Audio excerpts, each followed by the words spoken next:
Hello everyone, welcome to exam quest. मेरा नाम है Anish Mohan, former excise inspector. और आज हम जनरल अकाउंटिंग प्रिंसिपल्स का लेक्चर नंबर 6 करने वाले हैं। इससे पिछले लेक्चर के अंदर हमने डिस्कस किया था कि हम एनसीईआरटी से इलस्ट्रेशंस देखेंगे टॉपिक के। लेकिन जब भी हम एनसीईआरटी की पीडीएफ के अंदर मैं कुछ भी लिखता हूँ तो वॉइस लैग हो रही है और कुछ भी उसके अंदर समझ में नहीं आ रहा है। अभी हम उसके अराउंड सॉल्यूशन निकाल रहे हैं कि हम कैसे पीडीएफ के अंदर आपको वीडियो प्रोवाइड कर सकते हैं। पर जब तक वो नहीं सॉल्यूशन निकल रहा तब तक हम आगे के टॉपिक्स देख लेते हैं। अब अब नंबर ऑफ़ टॉपिक्स ज़्यादा बचे हैं, नंबर ऑफ़ टॉपिक्स काफ़ी हैं, लेकिन इनका डिफ़िकल्टी लेवल काफ़ी इजी है। अगर आपने जर्नल एंट्री कैसे होती है वो अच्छे से सीख लिया है, आपने अकाउंट्स के कॉन्सेप्ट सही से सीख लिया, मॉडर्न रूल्स आपने अच्छे से देख लिया, तो अब आपको आगे जाके दिक्कत नहीं आएगी। आपको ट्रेडिशनल रूल्स भी देखने हैं। क्वेश्चन सॉल्व करने के लिए हम मॉडर्न रूल्स यूज़ करेंगे, लेकिन ट्रेडिशनल रूल्स इसलिए कि अगर कोई क्वेश्चन आ जाता है डायरेक्ट कि ये रियल अकाउंट है, नॉमिनल अकाउंट है या कैसा अकाउंट है, तो आप उसका आंसर यहाँ से दे सकें। आज के लेक्चर के अंदर हम देखेंगे नॉन प्रॉफिट ऑर्गेनाइजेशंस के बारे में, बिल्स ऑफ एक्सचेंज के बारे में और जॉइंट वेंचर के बारे में। इनके हैंड रिटन नोट्स आप हमारे टेलीग्राम चैनल एग्जाम क्वेस्ट 247 से डाउनलोड कर सकते हैं। तो आगे बढ़ते हैं। पहला टॉपिक जो हम आज देख रहे हैं वो है बिल्स ऑफ एक्सचेंज। तो बिल्स ऑफ एक्सचेंज क्या होता है? देखिए, नॉर्मल सिचुएशन में क्या होता है, ए ने बी को कुछ सामान बेचा तो बी उसको पैसे दे देगा, या तो वो कैश या चेक दे देगा, या फिर उससे कहेगा कि मैं क्रेडिट पे सामान ले रहा हूँ।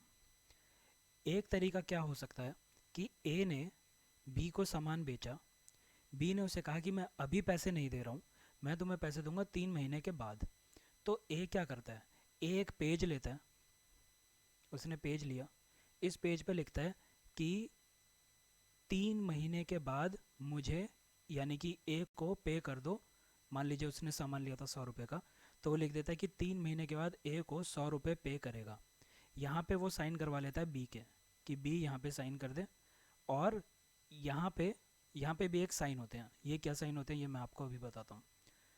तो ए क्या करता है, ए कागज़ के टुकड़े पे लिख देता है कि 3 महीने के बाद मुझे 100 रुपये देगा बी, और बी यहाँ पे साइन कर देता है। एक साइन इस तरफ होते हैं और यहाँ पे उसका नाम आता है जिसको पैसे मिलने हैं। फिर ये वाला जो उसने कागज़ का टुकड़ा लिया है, इस कागज़ के टुकड़े को वो बी के पास भेज देता है। बी उसके ऊपर साइन करके दोबारा से ए को दे देता है। तो ये बनाया है ए ने, फिर इसको एक्सेप्ट किया है बी ने, और फिर वापस भेज दिया है ए के पास। तो बी जो है वो एक्सेप्ट करता है इस बिल ऑफ एक्सचेंज को, और ए जो है फिर जब बी साइन कर देता है तो ए को वो वापस कर देता है। तो इस ट्रांजैक्शन के अंदर आप देखेंगे, एक तो ए है जिसको पैसा मिल रहा है, इसको कहते हैं हम पेई, जिसको पैसा मिलता है। दूसरा है बी, ये वो है जो पैसा दे रहा है, इसको कहा जाता है ड्रॉई, ड्रॉ ई। यहाँ पे जो है, यहाँ पे साइन होते हैं उस आदमी के जो इस बिल ऑफ एक्सचेंज को बनाता है, यानी कि ड्रॉअर, ये ड्रॉअर होता है। तो कुछ कुछ सिचुएशन ऐसी होती हैं जिसमें ये जो ए है, जैसे अभी जो हमने एग्जांपल लिया, इसके अंदर ए को पैसे वापस मिलने थे और ए ने ही इस कागज़ के टुकड़े को बनाया है, तो यहाँ पे पेई और ड्रॉअर सेम हो जाते हैं। पर कभी कभी सिचुएशन ऐसी भी आ सकती है जब ये पेई और ये ड्रॉअर, ये दो अलग अलग इंसान हो, तो उस केस में क्या हो जाएगा, ए अलग है, ये ड्रॉअर अलग है, और ये ड्रॉई अलग है, तो 3 लोग इसके अंदर इन्वॉल्व होते हैं। इस कागज़ के टुकड़े को कहा जाता है बिल ऑफ एक्सचेंज। ये जो बिल उसने बना है, ये एक ऑर्डर होता है। जैसे ही बी उसको एक्सेप्ट कर लेगा, ए ने बनाया, बी ने उसको एक्सेप्ट किया और फिर ए को दोबारा वापस भेज दिया, तो जैसे ही बी उसको एक्सेप्ट कर लेगा तो अब उसके ऊपर ये कंपल्शन है कि 3 महीने के बाद जो उसने पैसा लिया था वो पैसा उसे वापस करना पड़ेगा। तो ये तो वो वाली सिचुएशन थी जिसके अंदर ए ने बनाया, बी को दे दिया, बी एक्सेप्ट करके साइन करके दोबारा ए को दे रहा है। ऐसी भी तो सिचुएशन हो सकती है जिसमें बी जो है, ए ने बी को सामान बेचा, बी कह रहा है मैं अभी पैसे नहीं दे सकता, लेकिन इसके अंदर बी ने खुद ही एक कागज़ का टुकड़ा लिया और उस पर लिख दिया कि मैं तुम्हें प्रॉमिस करता हूँ, मैं तुम्हें प्रॉमिस करता हूँ कि 3 महीने के बाद 100 रुपये चुका दूंगा। तो ये प्रॉमिस कर रहा है बी, और यहाँ पे वो साइन करके दे देगा। तो इसके अंदर क्या होता है, इसको कहा जाता है प्रॉमिसरी नोट। प्रॉमिसरी नोट, इसके अंदर सिर्फ दो ही लोग इन्वॉल्व होते हैं। एक तो वो कि जिसको पैसा मिल रहा है, ए, इसको कहा जाता है पेई, और दूसरा वो जो प्रॉमिस कर रहा है, वो यहाँ पे साइन कर देता है। तो ये दो तरह के, वैसे जो बिल ऑफ एक्सचेंज है वो सिर्फ इसको कहा जाता है, प्रॉमिसरी नोट नहीं है। तो हमें बिल ऑफ एक्सचेंज ही अच्छे से पढ़ना है, पर अगर प्रॉमिसरी नोट आ जाए तो आपको पता है कि वो सीधा बी बनाता है, उसके अंदर सिर्फ दो पार्टीज इन्वॉल्व हैं। ये ऑर्डर नहीं होता, ये ऑर्डर नहीं है, ये एक प्रॉमिस होता है कि बी जो है वो प्रॉमिस कर रहा है खुद ही कि मैं प्रॉमिस करता हूँ मैं पैसे दे दूंगा, मैं कहीं भागा नहीं जा रहा। लेकिन जो बिल ऑफ एक्सचेंज होता है, बिल ऑफ एक्सचेंज के अंदर तीन पार्टीज इन्वॉल्व होती हैं और ये एक तरह का ऑर्डर होता है, ये एक ऑर्डर होता है। तो देख लीजिए कैसे लिखा हुआ है कि आफ्टर 3 मंथ्स पे ₹100 टू ए। तो ए को पैसा मिलेगा उसको पे ही कहेंगे, जो पैसा देगा वो ड्रॉ ही हो गया, जिसने इसको बनाया है वो ड्रॉअर हो गया। तो बहुत सिचुएशन में ये जो ए यानी कि पे और ड्रॉअर सेम भी हो सकते हैं और अलग अलग भी हो सकते हैं। आगे का आपको ये वही मैंने जो एग्जांपल ऊपर दे रखा है वो कॉन्सेप्ट समझाया है। तो अब बिल ऑफ एक्सचेंज की ड्यू डेट क्या होती है। मान लीजिए ये जो हमने ऊपर एग्जांपल लिया वही एग्जांपल से हम चलेंगे कि ए ने बी को 100 रुपये का सामान बेचा और ए ने एक बिल ऑफ एक्सचेंज ड्रॉ कर दिया और उसने कहा कि 3 महीने में 100 रुपये पे किया जाएगा ए को। कौन करेगा, बी करेगा, और ड्रॉअर के यहाँ पे साइन हो गए। तो ये 3 महीने का टाइम पीरियड आ गया, यानी कि 3 महीने के अंदर, यानी 3 महीने में बी को पैसे देने पड़ेंगे। तो इसका एक ड्यू डेट होती है। ड्यू डेट हम कैसे निकालते हैं, ड्यू डेट होती है ये वाला 3 महीना, 3 मंथ्स यहाँ पे लिखा जाएगा, प्लस में 3 दिन का ग्रेस पीरियड भी दिया जाता है। 3 दिन का 3 डेज ग्रेस पीरियड भी दिया जाता है। तो इसको कहा जाता है ड्यू डेट। तो क्वेश्चन में आपको निकालनी आ जाए तो बिल ऑफ एक्सचेंज कितने दिन का है, अगर वो 6 महीने का है तो 6 महीने और फिर 3 दिन का ग्रेस पीरियड। अगर मान लीजिए जब ये ड्यू डेट आ रही है उस दिन कोई पब्लिक हॉलीडे आपको पड़ रही है, आपको पहले से पता है कि पब्लिक हॉलीडे आने वाली है उस ड्यू डेट को।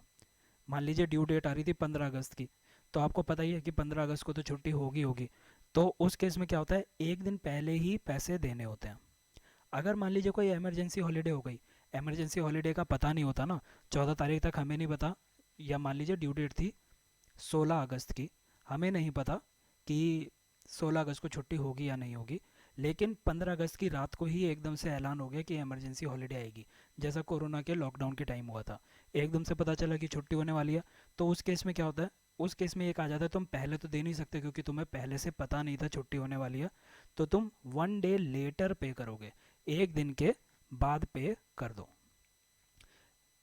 ये बिल ऑफ एक्सचेंज का वो था, एक इलस्ट्रेशन है, ये आप देखिए कैसे होती है। ए ने गुड्स सेल किए हैं बी को 100 रुपये के। किस डेट को सेल किए हैं उसने, 1 जनवरी 2021 को किया। फिर उसके बाद ए जो है एक बिल बना देता है 100 रुपये का, जो कि 3 महीने में पे करना है, और बी उसको एक्सेप्ट कर लेता है। तो ये बिल ऑफ एक्सचेंज बन गया। तो इसकी जर्नल एंट्री कैसे होगी, देखिए पहली चीज़ तो आप ये समझ लीजिए कि इस एग्ज़ाम के अंदर आपसे कोई भी जर्नल एंट्री नहीं बनवाएगा। मैं आपको लेक्चर्स के अंदर जर्नल एंट्री क्यों बनवा रहा हूँ, क्योंकि जितना आप इस जर्नल एंट्री को देखेंगे उतना आपके माइंड के अंदर कॉन्सेप्ट बैठ जाएंगे। पेपर के अंदर जो क्वेश्चन पूछा जाएगा वो यही पूछा जाएगा कि किस अकाउंट में जा रहा है। तो जैसे अभी ये वाला भी है, सिर्फ यही ट्रांजैक्शन अगर दे रखी होती कि ए ने गुड्स बेचे हैं बी को 100 रुपये के, तो इसको आप कौन कौन से अकाउंट्स इससे अफेक्ट हो रहे हैं ये पूछ सकते हैं आपसे डायरेक्टली। तो आपको पता है एक तो सेल हो रही है तो सेल्स अकाउंट अफेक्ट हो रहा होगा, परचेज होती है तो परचेज अकाउंट अफेक्ट हो रहा होता है। तो एक तो सेल्स अकाउंट अफेक्ट होगा, दूसरा क्या अफेक्ट हो रहा है, दूसरा बी के पास कुछ सामान जा रहा है तो बी का अकाउंट अफेक्ट हो रहा होगा, बी का अकाउंट अफेक्ट हो रहा होगा। मतलब अगर ए अपनी कोई जर्नल एंट्री कर रहा है ए, तो वो ये बोलेगा कि मैंने सेल की है बी को, तो उसके अंदर बी के अकाउंट को अफेक्ट करेगा और अपने सेल्स के अकाउंट को अफेक्ट करेगा। तो इसीलिए ये वाली चीज़ें समझना, इससे समझने से थोड़ा सा ईजी हो जाएगा आपके लिए।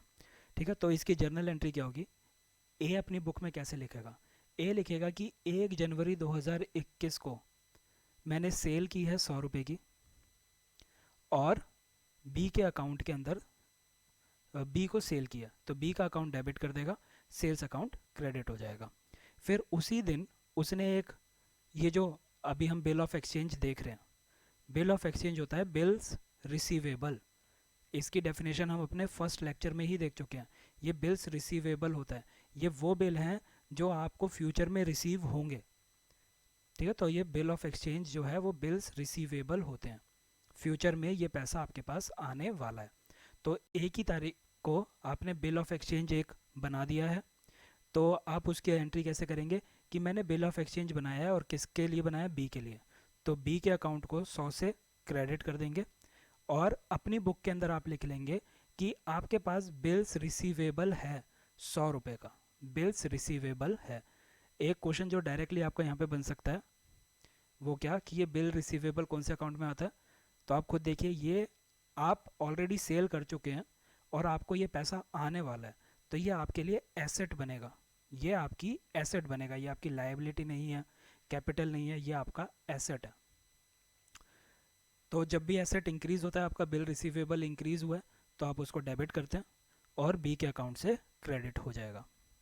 फिर उसके बाद जब ड्यू डेट आएगी, ड्यू डेट कब होती है, 3 महीने प्लस 3 दिन, तो 4/4/2021 को, तो 4/4/2021 को क्या आ जाएगा, 4/4/2021 को ये जो तुम्हारा बिल्स रिसीवेबल अकाउंट था, ये वाला अकाउंट था जिस पे तुम उम्मीद कर रहे हो 100 रुपये आने वाले हैं, तो वो 100 रुपये, ये जो बिल रिसीवेबल है, ये तुम्हारे 100 रुपये आ जाएंगे अब। तो ये 100 रुपये आने के बाद क्या होगा, बिल्स रिसीवेबल अकाउंट में तो अब कुछ भी नहीं बचा ना, ये 100 रुपये आने थे, तो जब आपके पास 100 रुपये आ गए, तो अब इस बिल्स रिसीवेबल को अपनी बुक के अंदर आप क्यों रखे रखेंगे, ये जो आपके पास पैसा आया ये अब डायरेक्टली आपके बैंक अकाउंट में चला जाएगा। ठीक है, इसको आप इस तरह से समझिए। देखिए आपने ये एक मटका मान लीजिए, ठीक है, ये मटका है आपका बिल रिसीवेबल अकाउंट। तो इसके अंदर आप ये उम्मीद कर रहे हैं, आपने अपनी बुक में लिख रखा है कि इसके अंदर मेरे पास 100 रुपये आने वाले हैं और आप बहुत खुश हैं, इसके अंदर 100 रुपये आने वाले हैं। फिर जब 4 तारीख आई, 4 तारीख आई, तो जिसने भी आपसे उधार लिया था वो आपको 100 रुपये दे देगा और वो कहाँ चले जाएंगे, वो चले जाएंगे आपके बैंक के अंदर, ये आपका बैंक है। तो आपके अकाउंट के अंदर बैंक अकाउंट के अंदर 100 रुपये आ गए। तो जो आपका ये मटका था, क्या आप इस मटके में भी 100 रुपये रखे रखेंगे अभी तक, क्योंकि ये मटके के 100 रुपये तो बैंक में चले गए। अगर आप मटके में भी 100 रुपये रखेंगे और बैंक अकाउंट में भी 100 रुपये रखेंगे, तो आपकी बुक क्या दिखाएगी कि आपके पास 100 रुपये यहाँ पे हैं और 100 रुपये आपके पास बैंक अकाउंट में है, आपके पास 200 रुपये हैं। जबकि सच्चाई क्या है, सच्चाई ये है कि आपने 100 रुपये की सेल की थी। तो इसका मतलब क्या हो जाएगा कि आपके बैंक, ये जो बिल रिसीवेबल अकाउंट है, यहाँ से पैसे निकल के आपके बैंक में जा रहे हैं, तो 100 रुपये ही रहेगा। तो इसीलिए जब जब ड्यू डेट आ जाएगी, ड्यू डेट आ जाएगी तो आपके बैंक अकाउंट को हम डेबिट कर देंगे और आपके बिल रिसीवेबल अकाउंट को क्रेडिट कर देंगे। ये तो आपकी वो है, आपकी बुक्स के अंदर है। सामने वाले की बुक के अंदर जिसने उधार लिया था, मतलब जिसने बिल इसको बिल ऑफ एक्सचेंज को एक्सेप्ट किया है, वो कैसे अपने बुक के अंदर एंट्री करेगा, वो कैसे एंट्री करेगा कि 1 जनवरी 2021 को उसने क्या किया, उसने खरीदा है, उसने सामान खरीदा, तो उसका परचेज अकाउंट के अंदर इंक्रीज डेबिट हो जाएगा और यहाँ पे ये आपका ए आएगा, ये एक्स नहीं है ये ए है, ये एक्स नहीं है ये ए है। तो यहाँ पे क्या आ जाएगा, परचेज अकाउंट उसका डेबिट हो जाएगा और ए का अकाउंट वो क्रेडिट कर देगा। फिर जब उसने बिल को एक्सेप्ट कर लिया है, तो वो अब क्या कहेगा कि मेरे पास एक बिल पेएबल है 100 रुपये का, और किसके लिए है, ए के अकाउंट पे है। तो ये जो बिल पेएबल होता है, बिल पेएबल इस बी के लिए क्या है, क्या ये इसकी एसेट है, नहीं, ये इसकी लायबिलिटी है। लायबिलिटी क्यों है, क्योंकि ये एक बोझ है, आगे फ्यूचर में जाके उसको ये बिल पे करना है, वो सामान खरीद चुका है और अभी तक पैसे नहीं दिए, तो उसके लिए बर्डन बन जाएगा। तो जब वो 4 तारीख उसकी ड्यू डेट आ जाएगी और वो पैसे दे देगा, तो उसका जो ये बिल पेएबल है, बिल पेएबल है, यहाँ से डेबिट कर देंगे और कहाँ चला जाएगा, बैंक अकाउंट में क्रेडिट कर देंगे। अभी अगर आपको ये चीज़ें ज़्यादा अच्छे से समझ में नहीं आ रही है, तो क्योंकि टाइम की शॉर्टेज है मैं बहुत ज़्यादा डिटेल में नहीं जा सकता हूँ। तो अभी के लिए आप अपने एग्ज़ाम के पॉइंट ऑफ व्यू से कुछ चीज़ें याद कर लीजिए। पहली चीज़ तो ये है कि जो बिल रिसीवेबल होता है वो एसेट होता है, जो बिल पेएबल होता है वो लायबिलिटी होता है। ये चीज़ आप अभी के लिए याद कर लीजिए। ये डेफिनेशंस आपको याद रखनी है। ड्रॉअर कौन होता है? जो भी बिल ऑफ एक्सचेंज को बनाता है वो ड्रॉअर हो जाता है। जो उसको एक्सेप्ट करता है यानी जिसको पैसे देने हैं वो ड्रॉई या एक्सेप्टर हो जाता है। जिसको पैसे मिलने हैं वो पेई होता है। ड्रॉअर और पेई, ड्रॉअर और पेई कभी कभी सेम भी हो सकते हैं। अगला है डिस्काउंटिंग ऑफ बिल। तो देखिए अब यहाँ पे ही आप एक चीज़ और समझिए, ये बहुत ही इंपॉर्टेंट चीज़ है। बिल ऑफ एक्सचेंज का एक फ़ायदा क्या होता है? ए ने बी को सामान बेचा था, बी ने पैसे नहीं दिए तो ए ने उसके लिए एक बिल ऑफ एक्सचेंज को ड्रॉ किया और बी को दे दिया। अब बी क्या कह रहा है कि मैं 3 महीने के बाद तुम्हें पैसे दूंगा। तो मान लीजिए ये ट्रांजैक्शन हुई है यहाँ पे, ये हुई है 1 जनवरी 2021 को, और 3 महीने का उसने वो ड्रॉ कर दिया। तो अब उसको पैसे कब मिलेंगे? 3 मंथ्स प्लस 3 डेज के बाद। 3 मंथ और 3 डेज के बाद हो जाएगा 4 अप्रैल 2021। तो 4 अप्रैल 2021 को वो कह रहा है कि मैं तुम्हें पैसे दे दूंगा।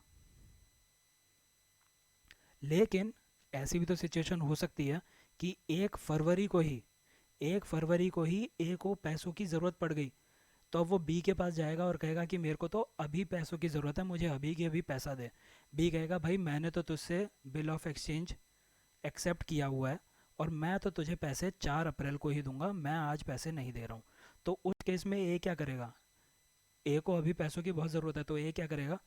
ए भाग के जाएगा किसी बैंक के पास और बैंक से कहेगा कि ये देखो मेरे पास एक कागज़ का टुकड़ा है, इस कागज़ के टुकड़े पे बी ने साइन कर रखा है और मुझे 4 अप्रैल को 100 रुपये आने वाले हैं। तो एक काम करो, ये कागज़ का टुकड़ा तुम रख लो और मुझे 100 रुपये दे दो। तो बैंक कहेगा कि ठीक है मैं तुझे पैसे तो दे सकता हूँ लेकिन इसमें मेरा क्या फ़ायदा हो रहा है? तो ए कहता है अच्छा तुम्हें भी फ़ायदा चाहिए तो एक काम करो, तुम 100 रुपये नहीं मुझे 97 रुपये दे दो, फिर 4 अप्रैल को जब 100 रुपये मिलने हैं तुम 100 रुपये रख लेना। तो ये जो 3 रुपये हैं ये 3 रुपये का नुकसान मैं रख लूँगा अपने पास। तो ये जो चीज़ हुई है बैंक इसमें खुश हो जाएगा। बैंक कहेगा कि ठीक है मुझे 3 रुपये की कमाई हो रही है। तो बैंक खुश है क्योंकि बैंक भी कमाई करना चाहता है। तो ये जो हुआ है 100 रुपये में से जो ये 97 रुपये कट हुए हैं इसको कहा जाता है डिस्काउंटिंग चार्जेस। डिस्काउंटिंग चार्जेस, ठीक है। और ये जो प्रोसेस है इस प्रोसेस को कहा जाता है डिस्काउंटिंग। यानी कि ए को पैसों की ज़रूरत पड़ गई ड्यू डेट से पहले, तो वो बैंक में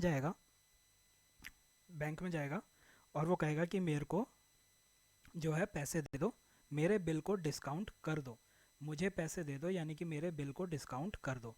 तो वो उसके उसे कुछ पैसे दे देगा, बदले में अपना कुछ चार्ज काटेगा, उस चार्ज को कहा जाएगा डिस्काउंटिंग चार्जेस। तो अब ए की भी ज़रूरत पूरी हो गई, बैंक का भी फ़ायदा हो गया, और ये जो बी है बी अपनी ड्यू डेट को ही पैसा देगा। यही हमारा अगला कॉन्सेप्ट है डिस्काउंटिंग ऑफ बिल्स का। तो इसमें भी वही है कि एक्स ने वाई को गुड्स सेल किए हैं 100 रुपये के 1 जनवरी को, वाई ने बिल को एक्सेप्ट कर लिया है 1 जनवरी को ही बिल ऑफ एक्सचेंज को। तो वो 3 महीने का उसका बिल ऑफ एक्सचेंज बन चुका है। तो अब एक्स जो है वो 1 फरवरी को उसको पैसों की ज़रूरत पड़ गई तो वो बैंक भाग गया। तो बैंक ने क्या कहा कि मैं 10% काट लूँगा और फिर तुम्हें दूंगा पैसे। तो ये उसका डिस्काउंटिंग चार्ज हो गया। तो यही उसकी एक्सप्लेनेशन लिखी है कि जो ड्यू डेट थी वो थी 4 अप्रैल की, लेकिन एक्स को पैसों की ज़रूरत पड़ गई 1 फरवरी को ही। ये आपको पिक्टोरियली दिखाया हुआ है। तो इसीलिए बैंक जाता है, एक्स एक्स जो है वो बैंक चला जाता है और बैंक को बिल दे देता है और वो कहता है कि मुझे पैसे दे दो। तो ये जो अपना बिल बैंक को दे के वो पैसे ले रहा है, इस चीज़ को कहा जाता है डिस्काउंट कराना बिल को। तो वो अपने बिल को डिस्काउंट करा रहा है बैंक से। तो बैंक कहता है कि ठीक है मैं तुम्हें दे दूंगा, और जो ड्यू डेट है उस ड्यू डेट को मैं वाई से पैसे ले लूँगा, लेकिन बदले में मैं अपने डिस्काउंटिंग चार्जेस काटूंगा। वो चार्जेस कितने उसने बोले हैं, 10%। तो वो 10% कैसे होते हैं, तो देखो बिल की वैल्यू है 100 रुपये, 10% वो काट रहा है, ठीक है। लेकिन ये जो 10% है ये पर एनम होता है, तो तुम्हें महीने के हिसाब से निकालना पड़ेगा। ये तो पूरे 12 महीनों का है ना, हमें पूरे 12 महीने के लिए थोड़ी हम उससे बिल ले रहे हैं। हम उससे कितने महीने के लिए बिल ले रहे हैं अब, 2 महीने के लिए। तो 2/12 कर देंगे, 2 महीने अपॉन में 12। ये इतना इंपॉर्टेंट नहीं है कि 2/12 क्यों कर रहे हैं, क्या बचा। तो 1.6 रुपये वो काट के उसको 98.4 रुपये दे देगा। तो ये जो 1.6 रुपीज़ हैं ये उसकी डिस्काउंटिंग चार्ज हो जाएंगे। ये बैंक के लिए ये बैंक का फ़ायदा हो गया।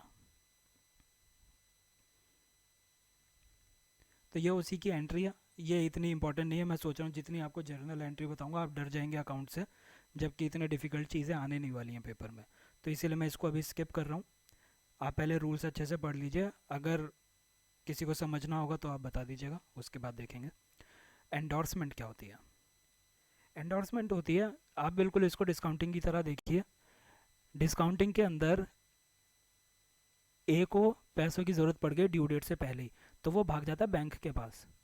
अब मान लीजिए वो बैंक के पास नहीं भागा, अब मान लीजिए वो बैंक के पास नहीं भागा है, वो भाग गया किसी थर्ड पर्सन के पास, और थर्ड पर्सन से कह रहा है कि मुझे थर्ड पर्सन से कह रहा है कि मुझे पैसे दे दे।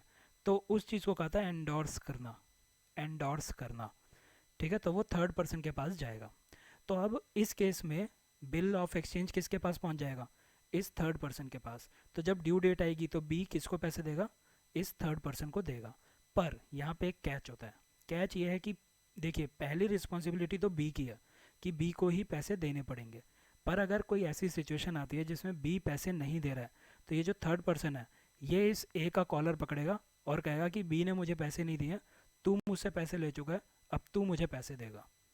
तो प्राइमरी रिस्पॉन्सिबिलिटी भले ही बी की रहती है, लेकिन ये जो है ये अपने प्रीवियस एंडोर्सर से भी पैसे ले सकता है इन केस बी ना दे तो एंडोर्समेंट क्या है, ट्रांसफ़र करना बिल को टू अ थर्ड पर्सन। इसमें प्राइमरी रिस्पॉन्सिबिलिटी रहती है एक्सेप्टर की, एक्सेप्टर यानी कि ये बी। अगर बी पे नहीं करता, इफ़ ही डज नॉट पे, तो जो होल्डर है, होल्डर यानी कि इस टाइम पे थर्ड पर्सन के पास है ना, वो होल्ड कर रहा है बिल को, तो जो होल्डर है वो रिकवर करा सकता है प्रीवियस एंडोर्सर्स के साथ, एंडोर्सर से या फिर ड्रॉई से, जो भी नाम से कह लीजिए एक ही बात है वो। फिर एक होता है foreign bill of exchange. Foreign bill of exchange होता है अगर फॉरेन ट्रेड ऑपरेशंस के ड्यूरेशन में किसी फॉरेन ट्रेड के ट्रांजैक्शन के लिए आपने बिल ऑफ एक्सचेंज को ड्रॉ किया है, तो वो फॉरेन बिल ऑफ एक्सचेंज बन जाता है, ठीक है। तो अब आपको ये चीज़ याद रखनी है अपने पेपर के लिए कि जो बिल्स रिसीवेबल होते हैं, बिल्स रिसीवेबल कौन कौन से हो गए, आपके प्रोमिसरी नोट्स हो गए और बिल ऑफ एक्सचेंज हो गए। ये जो प्रोमिसरी नोट और बिल ऑफ एक्सचेंज होते हैं ये एसेट है आपके लिए, जो पर्सन इनको रिसीव करेगा। देखिए ए ने ड्रॉ किया, बी ने एक्सेप्ट किया, और फिर बी ने दोबारा से ए को वापस कर दिया। तो इसमें रिसीव कौन कर रहा है, ए रिसीव कर रहा है, ठीक है। तो ए रिसीव है और बी एक्सेप्टर होता है, ठीक है। ऐसा भी तो हो सकता है कि कोई थर्ड पर्सन ड्रॉ कर रहा हो, तो मान लीजिए एक्स ने ड्रॉ किया था और एक्स बी को देता है, बी साइन करके इसको सॉरी एक्स को वापस कर देता है। नहीं, इस केस में भी वो ए को ही वापस करेगा, ड्रॉ सिर्फ एक्स कर रहा है। क्या हो रहा है,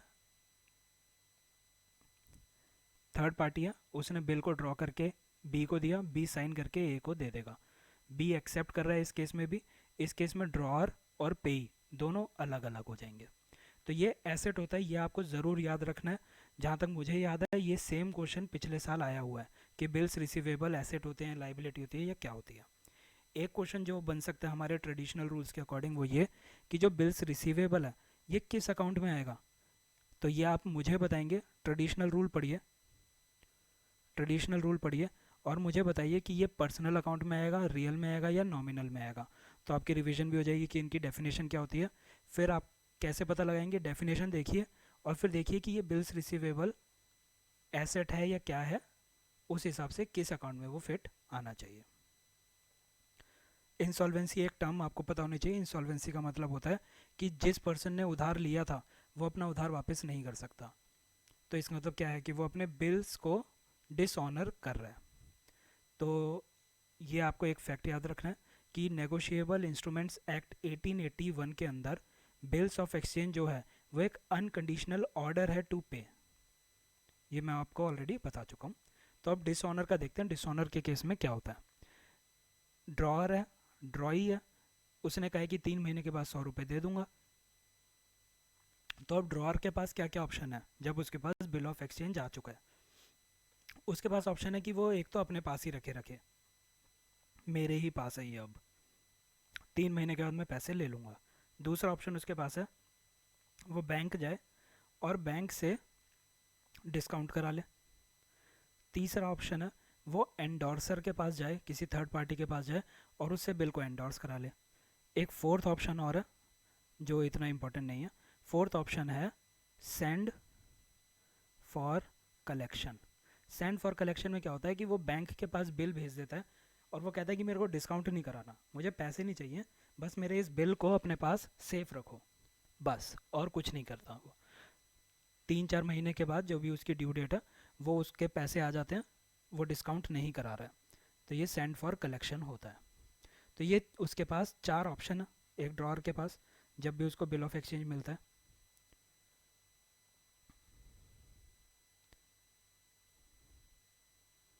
ठीक है, अब मान लीजिए एक काम हुआ है, क्या हुआ है, उसके पास ये 4 ऑप्शन है। मान लीजिए अब ये जो ड्रॉई है वो कह दे कि आई कैन नॉट पे, ठीक है, यानी कि वो डिसऑनर कर दे कि मैं इस बिल को अब पे कर ही नहीं सकता, मेरे पास कोई पैसा है ही नहीं, आप बताओ क्या करना है। तो उस केस में अगर बिल ऑफ एक्सचेंज उसके खुद के पास है तो वो क्या करेगा, वो एक गवर्नमेंट ऑफिशियल के पास जाएगा। गवर्नमेंट ऑफिशियल का नाम होगा पब्लिक नोटरी, ये, ठीक है। तो अगर इसके पास है वो पब्लिक नोटरी के पास जाएगा और वो कहेगा कि ये रहा बिल ऑफ एक्सचेंज और मुझे लग रहा है कि ये आदमी मेरे को पैसे नहीं देना चाहता, या फिर वो उसने मना कर दिया पैसे देने से, इन दोनों में से कोई भी चीज़ हो सकती है। तो पब्लिक नोटरी जो है उस बिल ऑफ एक्सचेंज को लेगा और वो जाएगा बी के पास और कहेगा कि भाई पैसे दे सकता है या नहीं। अगर वो पैसे दे देगा तो पब्लिक नोटरी इसको पैसे वापस कर देगा ड्रॉअर को। अगर वो कहेगा कि मैं पैसे वापस कर ही नहीं सकता, अगर बी कह देगा कि मेरे पास कोई अब पैसे हैं ही नहीं, मैं क्या करूं, तो उस केस में पब्लिक नोटरी क्या करेगा। अगर बी कह देगा कि मेरे पास पैसे हैं ही नहीं, मैं पैसे वापस नहीं कर सकता, तो वो क्या करेगा, तो वो एक बुक के अंदर उसका नाम लिख लेगा कि ये जो बी है ये डिफ़ॉल्टर है, ये पैसे नहीं दे रहा, और उसका रीज़न लिख लेगा कि वो पैसे क्यों नहीं दे पा रहा। तो बस इतना काम करेगा पब्लिक नोटरी। तो मान लीजिए जिसके पास, जिसने ड्रॉ किया था, ए ने बी को दिया था, अब बी डिसऑनर कर रहा है, तो ए जाएगा पब्लिक नोटरी के पास, पब्लिक नोटरी को अपना बिल ऑफ एक्सचेंज दे देगा। अब पब्लिक नोटरी बी से पैसे निकालने की कोशिश करेगा, पैसे मिल गए तो ए को वापस कर देगा, नहीं मिले तो बुक के अंदर बी का नाम लिख लेगा और रीज़न लिख लेगा कि वो पैसे क्यों नहीं दे रहा। अब मान लीजिए वो बैंक के पास गया था और बैंक से उसने डिस्काउंट करा लिए, और फिर उसके बाद जो बी है वो डिसऑनर कर गया, पैसे देने के टाइम पे बी मुकर गया, तो अब बिल ऑफ एक्सचेंज बैंक के पास पड़ा है। तो बैंक जो है, बैंक जाएगा पब्लिक नोटरी के पास और कहेगा कि ये बिल ऑफ एक्सचेंज है, बी मुझे पैसे नहीं दे रहा है, तो पब्लिक नोटरी फिर से बी के पास जाएगा और वही सेम प्रोसेस रिपीट करेगा। ऐसे ही अगर वो किसी एंडोर्सर के पास था तो उस केस में भी वही होगा कि जो थर्ड पार्टी है वो पब्लिक नोटरी के पास जाएगा और उसे कहेगा कि वो नहीं दे रहा, तो बी जो है, बी या तो पैसे देगा तो वापस आ जाएंगे, नहीं देगा तो बुक के अंदर नाम लिख जाएगा। एंडोर्सर के पास एक ऑप्शन और है, वो ऑप्शन क्या है कि प्रीवियस एंडोर्सर जो था उससे बोले कि भाई तूने मुझे ये बिल बेचा है, तू ही मुझे पैसे देगा, तो एंडोर्सर के पास ये भी एक ऑप्शन रहता है। तो ये डिसऑनर के केस में ये चीज़ होती है, एक पब्लिक नोटरी इन्वॉल्व हो जाता है। पब्लिक नोटरी कौन है, पब्लिक नोटरी एक गवर्नमेंट या फिर एक पब्लिक ऑफिशियल है। ये क्या करता है, ये बिल को प्रेजेंट करेगा फॉर पेमेंट, अगर मनी रिसीव हो गई तो ओरिजिनल पार्टी को पैसे दे देगा, अगर मनी रिसीव नहीं हुई तो इस चीज़ को एक बुक के अंदर लिख लेगा, he will note the fact of dishonour with reasons, कि क्यों नहीं दे रहा उसके रीज़न से वो एक बुक के अंदर लिख लेगा। इन सारे कामों के लिए जो पब्लिक नोटरी ने काम किए हैं उसके लिए वो एक नोटिंग चार्ज लेता है। ये जो नोटिंग चार्ज है जो आपको पेपर के लिए याद रखना है वो ये है कि नोटिंग चार्ज, मान लीजिए उसने कहा 100 रुपये का बिल था, ₹10 मेरे नोटिंग चार्ज हो गए। अब ये ₹10 उसको देगा कौन? ये ₹10 देगा डिसऑनर करने वाली पार्टी। डिसऑनर करने वाली पार्टी ₹10 देगी। तुम जो हो जो भी ड्रॉअर है वो पब्लिक नोटरी के पास या तो डिसऑनर जब हो गया तब जा सकता है, या अगर उसको डर भी लग रहा है, अभी तक डिसऑनर हुआ नहीं है लेकिन उसको लग रहा है कि डिसऑनर हो जाएगा, तो वो उस केस में भी पब्लिक नोटरी के पास जा सकता है, नोटिंग चार्जेस दे के बिल रिकवर करवा सकता है। अब आ गया रिन्यूएबल। रिन्यूएबल में क्या होता है? ए ने सामान बेचा और एक बिल बना के बी को दे दिया, बी ने एक्सेप्ट करके साइन करके ए को वापस कर दिया। तो अब बी जो है पैसे देने की बारी आ रही है, बी को लग रहा है कि मैं पैसे नहीं दे पाऊंगा, तो वो कहता है पर मैं बेईमान इंसान नहीं हूँ। तो वो खुद ही उठ के जाता है ए के पास और वो कहता है कि मैं पुराना वाला जो तुम्हारा बिल ऑफ एक्सचेंज था वो देने में समर्थ नहीं हूँ, तो एक काम करो मुझे एडिशनल टाइम दे दो, मुझे टाइम दे दो। तो वो ए कहता है चल ठीक है, तू बिल को रिन्यू कर दे। तो रिन्यू कैसे होता है? ओल्ड बिल को कैंसिल कर देते हैं और एक नया बिल ड्रॉ किया जाता है जिसके अंदर एक्सटेंडेड टाइम उसको दे दिया जाता है। इसको कहा जाता है रिन्यूएबल ऑफ बिल। फिर आता है retirement of bill of exchange. Retirement क्या है? मान लीजिए ये ड्यू डेट थी पर बी को लगता है कि मैं इसी डेट को पैसे दे सकता हूँ, तो मैं इतना वेट क्यों करूँ? तो वो ए के पास जाता है और वो कहता है कि भाई मेरे पास आज ही पैसे आ गए हैं ₹100, तो मुझसे आज ही ले ले और इस बिल ऑफ एक्सचेंज को ख़त्म करते हैं फिर। तो ए कहता है चल ठीक है मेरे को इतनी जल्दी पैसे मिल रहा है। तो बी कहता है पर एक शर्त है मेरी, मैं तुझे मान लीजिए 1 महीने पहले ही पैसे दे रहा हूँ, तो मुझे कुछ डिस्काउंट दे दे, मुझे ₹100 देने की बजाय ₹98 देने पड़ जाए, मेरा भी फ़ायदा हो जाए कि मैं जल्दी दे रहा हूँ। तो ये कहेगा चल ठीक है तू इतनी जल्दी पैसे दे रहा है मुझे, तो मैं तुझे डिस्काउंट दे दूंगा। तो इस केस में इसको डिस्काउंट नहीं कहते, इस केस में इसको कहते हैं रिबेट देना, कि वो उसको कुछ रिबेट दे देगा कि तू ₹100 मत दे 98 दे दे, ये मैं इसलिए मान रहा हूँ क्योंकि तू टाइम से पहले पैसे दे रहा है, ड्यू डेट या मेच्योरिटी डेट से पहले पैसे दे रहा है। रिबेट जो होती है, ये जो रिबेट है, ये रिबेट इसकी बी की रिबेट जो है वो बी की क्या बन गई? इनकम बन गई, क्योंकि उसको फ़ायदा हो गया। लेकिन ए के लिए रिबेट क्या बन गई? एक्सपेंस। ये आपको पेपर के लिए याद रखना है, बहुत ही इंपॉर्टेंट पॉइंट है कि रिबेट जो होती है वो इनकम है एक्सेप्टर की या एक्सपेंस है। ये आपका बिल ऑफ एक्सचेंज था। इसके अंदर जो जो चीज़ें मैंने आपको एग्जाम के लिए इंपॉर्टेंट बताई हैं वो समझ लीजिए अच्छे से। जर्नल एंट्री के लिए, अगर जर्नल एंट्री सब बहुत लोगों को समझनी होगी तो उस केस में मैं आपकी अलग से कोई वीडियो लेक्चर ले लेता हूँ, शायद लाइव क्लास ले लेता हूँ ताकि आप उसमें क्वेश्चन भी पूछ सकें। तो जर्नल एंट्री को हम तब देख लेंगे अच्छे से। वैसे आपके एग्ज़ाम के लिए इम्पॉर्टेंट नहीं है, आपसे कोई भी वहाँ पे जर्नल एंट्री नहीं करवाएगा, अगर करवाई तो बहुत ही इजी होगी और जो इनिशियल हमारे लेक्चर हुए थे उन्हीं से ही वो आपको समझ में आ गई होगी। अब हम एक नया टॉपिक करने जा रहे हैं जिसका नाम है non profit organisations. Non profit organisation बहुत ही ईजी टॉपिक है, कुछ इसके अंदर आपको फैक्ट याद रखने हैं, उसके बाद इसमें कुछ भी नहीं है। नॉन प्रॉफिट ऑर्गेनाइजेशन क्या होती है? देखिए अभी तक हम देख रहे थे बिजनेस ऑर्गेनाइजेशन। बिजनेस ऑर्गेनाइजेशन का एक ही मोटिव होता था और वो था प्रॉफिट, कि वो प्रॉफिट कमाना चाहते थे। लेकिन कुछ कुछ ऐसे नॉन प्रॉफिट ऑर्गेनाइजेशंस होती हैं जो सोसाइटी का बेनिफिट करना चाहती हैं, सोसाइटी का बेनिफिट करना चाहते हैं, अपने ओनर का या शेयर होल्डर का नहीं।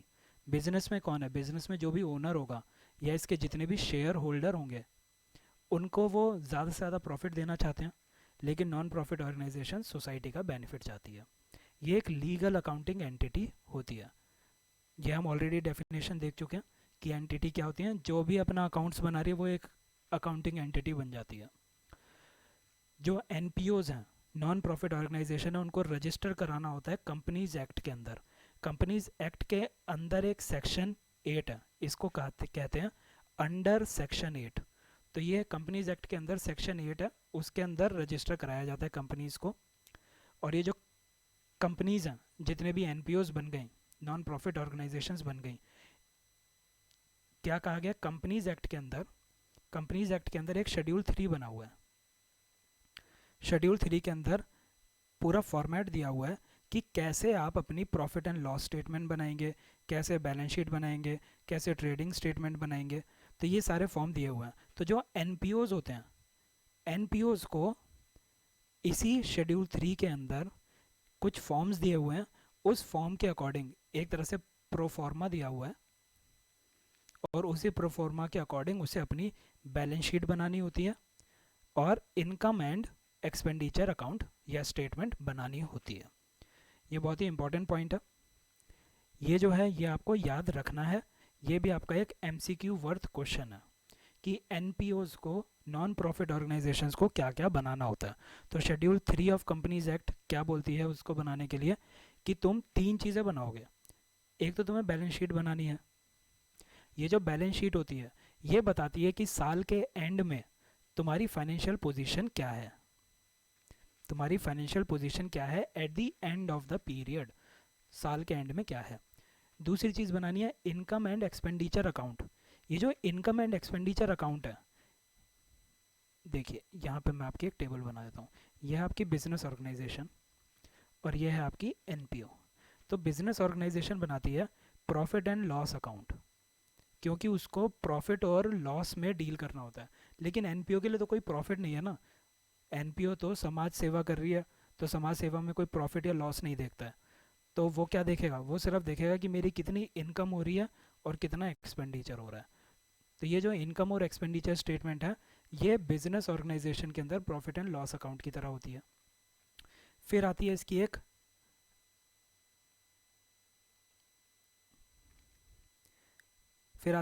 Receipt and payment account.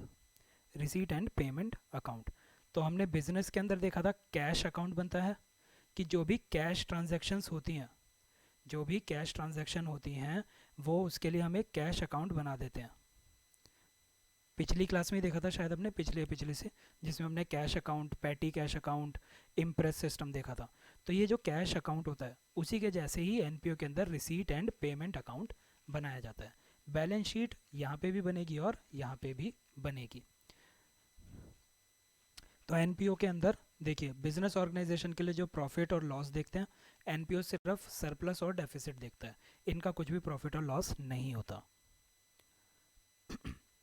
तो जो रिसीट एंड पेमेंट अकाउंट है वो क्या होता है, वो एक तरह से कैश बुक की तरह काम करता है। तो कैश बुक क्या लिखती है, सिर्फ आपकी कैश और बैंक ट्रांजैक्शंस लिखती थी। तो रिसीट एंड पेमेंट क्या है, एनपीओज के लिए कैश और बैंक ट्रांजैक्शंस लिखेगी। तो अगर रिसीव हो रहा है, उसके पास कैश की पेमेंट आ रही है या चेक आ रहा है तो डेबिट साइड पे लिखेंगे, अगर एक्सपेंडिचर हो रहा है तो क्रेडिट साइड पे लिखेंगे। ये आपको याद करना है, कुछ याद करने का इसमें है नहीं, बिल्कुल सेम वही है। फिर आ गया इनकम एंड एक्सपेंडिचर स्टेटमेंट, वो प्रॉफिट एंड लॉस के बराबर होगी। ये एक्रूअल बेसिस पे बनाया जाता है, ये हम ऑलरेडी देख चुके हैं, ये तो हमारा कॉन्सेप्ट पहले ही देख चुके हैं, पहले या दूसरे लेक्चर के अंदर ही। और इनकम एंड एक्सपेंडिचर के अंदर ये आपको जो पॉइंट याद रखना है, इनकम एंड एक्सपेंडिचर के अंदर सिर्फ उन्हीं आइटम्स को लिखते हैं जो कि रेवेन्यू नेचर के हैं। रेवेन्यू नेचर कौन सा होता है, रिकरिंग नेचर का, जो बार बारी हो, रिकरिंग नेचर का।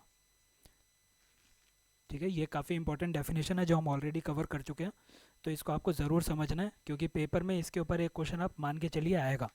वो आपको कोई एक एक्सपेंडिचर या इनकम बता देंगे और आपसे पूछेंगे कि ये रेवेन्यू है या फिर कैपिटल है या फिर ये डेफर्ड है या क्या है। तो आपको ये डेफिनेशन आप दोबारा से देख ज़रूर लीजिएगा। तो इनकम और एक्सपेंडिचर जो है वो सिर्फ रेवेन्यू लेती है, कैपिटल आइटम्स इसके अंदर नहीं आते, यानी कि जो वन टाइम सिंगल पेमेंट या एक्सपेंडिचर है वो इसके अंदर नहीं आएगा।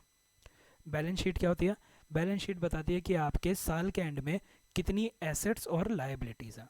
तो पहले जब भी एनपीओ है वो पहले अपना इनकम एंड एक्सपेंडिचर स्टेटमेंट बनाती है और फिर इसके बेसिस पे वो अपनी बैलेंस शीट प्रिपेयर कर देती है। एनपीओज के अंदर उसका कैपिटल फंड का फॉर्मूला क्या होता है, total assets minus outside liabilities.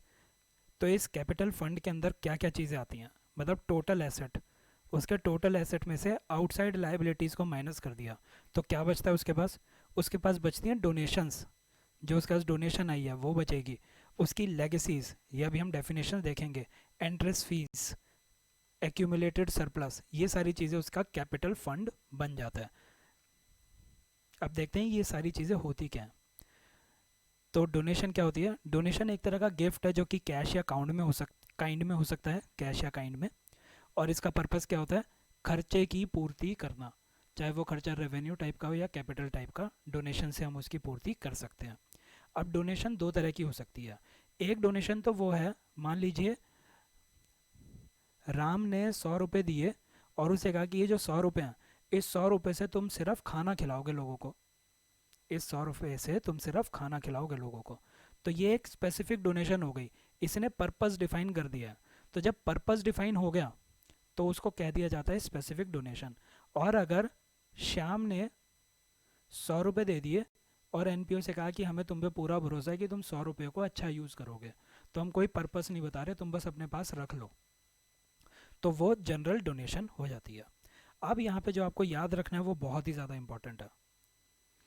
वो क्या याद रखना है? वो ये कि जो ये स्पेसिफिक डोनेशन है, अब इसमें क्या हो गया, राम ने जब ये कह दिया कि मेरे 100 रुपये से तुम्हें खाना खिलाना है, तो एनपीओ के ऊपर ये बर्डन बन गया। बर्डन क्या है?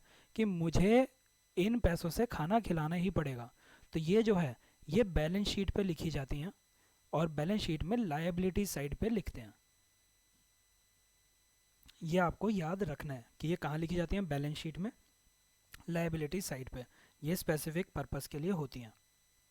जबकि जो जनरल डोनेशन होती हैं वो किसी स्पेसिफिक पर्पस के लिए नहीं होती, तो वो उसको अपने किसी भी चीज़ के अंदर यूज़ कर सकते हैं। तो वो मान लीजिए वो क्या कर देगा, वो अपने स्टाफ की सैलरी के लिए यूज़ करने लग गया, या फिर वो अपनी स्टेशनरी खरीदने के लिए यूज़ करने लग गया, ये वो किसी भी तरीके से यूज़ कर सकते हैं। तो ये वाली जो जनरल डोनेशन है, ये इनकम और एक्सपेंडिचर अकाउंट में जाती हैं। ये बैलेंस शीट में जा रही हैं और ये इनकम और एक्सपेंडिचर अकाउंट में जा रही हैं, और ये क्रेडिट साइड पे ही लिखी जाती हैं। ये आपको याद रखना है। फिर स्पेसिफिक डोनेशन की एक और चीज़ आपको याद रखनी है कि स्पेसिफिक डोनेशन जो भी आपकी आएंगी वो एक स्पेशल फंड के अंदर जाती हैं। स्पेशल फंड अकाउंट बनता है उनका कि ये एक स्पेशल फंड के अंदर आई हैं और ये किसी स्पेसिफिक पर्पस के लिए ही जाएंगी। तो अगर वो बता रहे हैं कि स्पेसिफिक इंटेंशन हमारी क्या है, हम क्या चाहते हैं, तुम इस 100 रुपये से क्या करो, अगर हम ऑलरेडी बता रहे हैं तो एक स्पेसिफिक फंड बनता है। अगर वो अपनी इंटेंशन डिक्लेयर नहीं कर रहे तो वो कैपिटल फंड बन जाता है।